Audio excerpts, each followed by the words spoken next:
Hello viewers, Basudeb online কম্পিউটারের পক্ষ থেকে আমি বাসুদেব রায় আপনাদের জানাই আন্তরিক শুভেচ্ছা ও অভিনন্দন। বরাবর আজকে আমি ওয়ার্ড ডকুমেন্টের আরেকটি নতুন ভিডিও নিয়ে আপনাদের সামনে হাজির হয়েছি। আপনারা আমার কম্পিউটার স্ক্রিনে দেখতে পাচ্ছেন আমার ডান দিকের যে ইমেজটি আছে এই ইমেজটি ঝকঝকা একদম পরিষ্কার একটা ইমেজ, আর বাম দিকে যে আমার ইমেজটি আছে এই ইমেজটি কিন্তু একদম ঝাপসানো এবং অপরিষ্কার একটি ইমেজ। তো আপনারা কিভাবে ওয়ার্ড ডকুমেন্ট ব্যবহার করে এরকম একটি ঝাপসানো অপরিষ্কার ইমেজকে এরকম একটি পরিষ্কার ইমেজে পরিণত করবেন সে বিষয় নিয়ে আজকের এই ভিডিওতে বিস্তারিত আলোচনা করব। আপনারা যদি আমার চ্যানেল নতুন হয়ে থাকেন please hit the subscribe button, এবং অলরেডি সাবস্ক্রাইব করে থাকলে আপনাকে অসংখ্য ধন্যবাদ। তো এটা করার জন্য আমি কি করব, আমি একটা নতুন ডকুমেন্ট ওপেন করব। তো নতুন একটা ডকুমেন্ট নেওয়ার পর আমি ইনসার্ট থেকে জাস্ট পিকচারে ক্লিক করব। পিকচার থেকে জাস্ট আমি এই পিকচারটিকে ইনসার্ট করব। তো এর আগে আমি কিন্তু এই পিকচারটিকে আমার স্ক্যানার দিয়ে আমার কম্পিউটারে স্ক্যান করে নিয়েছি। তো এটা আমি ইনসার্ট করব।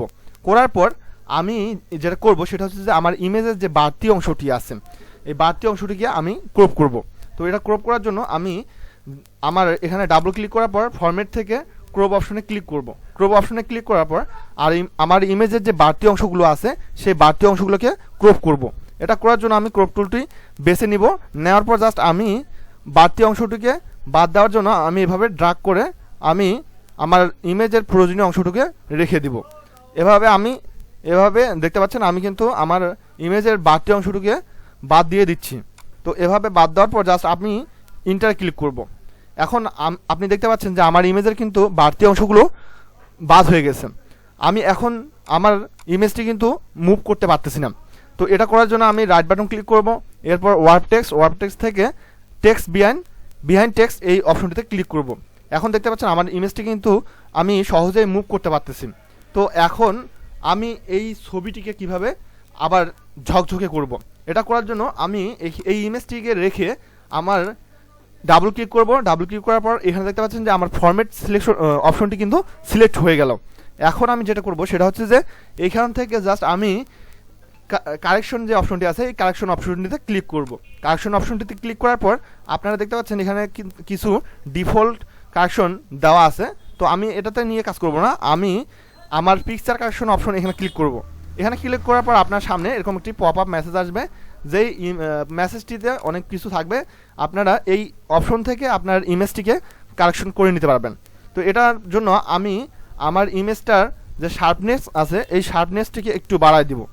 শার্পনেসটি একটু বাড়ানোর পর আপনারা দেখতে পাচ্ছেন আমার ইমেজটি কিন্তু একটু হলো পরিবর্তন চলে এসেছে। এরপর আমি এখান থেকে জাস্ট ব্রাইটনেসটি একটু বাড়ায় দিব। ব্রাইটনেসটি বাড়ানোর পর আমি আপনাদের প্রয়োজন অনুযায়ী ব্রাইটনেস বাড়ায় দিবেন। আপনারা দেখতে পাচ্ছেন আমার ব্রাইটনেসটি বাড়ানোর পর আমার ইমেজটি কিন্তু অনেকটা পরিষ্কার হয়ে গেছে। কন্ট্রাস্ট যে অপশনটি আছে এই কন্ট্রাস্ট অপশন থেকে আমার কন্ট্রাস্টটিকে আমার প্রয়োজন অনুযায়ী আমি বাড়িয়ে নেব। এরপর আমি কিন্তু আমার ইমেজটিকে আমার অনেকটা পরিষ্কার এবং ঝকঝকে করে ফেলছি।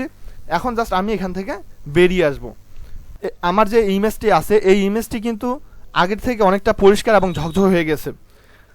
আজ এ পর্যন্তই, দেখা হবে নতুন কোনো ভিডিওতে। ততক্ষণে সবাই ভালো থাকবেন, সুস্থ থাকবেন। আর এ ধরনের আপডেট নতুন ভিডিও পেতে হলে অবশ্যই আমার ইউটিউব চ্যানেলটি সাবস্ক্রাইব করে পাশে থাকবেন। ধন্যবাদ সবাইকে।